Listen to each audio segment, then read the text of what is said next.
આ તમને ખબર જ છે અમારો ભાઈબંધ કેવો છે. આજે અમે ભેગા થઈ ગયા છીએ અને ઉનાળો ફૂલ ચાલુ થઈ ગયો છે. હવે અમારા બેન એક જ લપ છે. હું મારા ભાઈને એમ કહું છું કે આપણે ગોવા ફરવા જઈએ. નહીં, આપણે ગોવા નથી જવું. અને આ મને એમ કહે છે કે મનાલી જઈએ. મનાલી જ જવું છે. પણ હવે મારે યાર અને કોણ સમજાવે? હાલો ગોપા આપણે વાત જઈએ ગોવા ગયા હોય. તું પેલા મારી વાત સાંભળ, ગોવા તો ગમે ત્યારે જઈ હજી આપણે મનાલી જવું છે. આપણે ગોવા ગયા છે, ભૂરી ભૂરી હોય, ઓલી પેટ બેટ ભરે તો મજા આવે યાર. સમજો સર?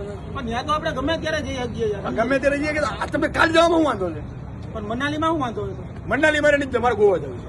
આપણે મનાલી જવું છે. મનાલી આવવું હોય તો આવજો. એક કામ કરીએ, આપણે બે ધર મૂકી દઈએ. હા બોલ. આપણી આવડી મોટી પબ્લિક છે, હા, બરાબર? વાંધો નહીં. આ પબ્લિક કોમેન્ટ કરશે કે ગોવા જવું કે મનાલી જવું. જો ગોવા જવાનું કહે ને તો ખર્ચો તમારે દેવાનો. અને મનાલી જવાનું થાય તો તારે. આ પણ 3 જ જણાનો, મારો, તમારો અને આપણો અક્કી સિનેમેટિક. હા, રેડી. બરાબર? હમણાં 3 જણાનો જ. હવે તમે કમેન્ટ કરીને ડિસાઈડ કરજો. મારા પર ખર્ચો ન હોવો જોઈએ, આને જ દેવાનો છે અને ગોવા જ જવાનું છે. ઓકે, કરી નાખો. સુધી રહી છે.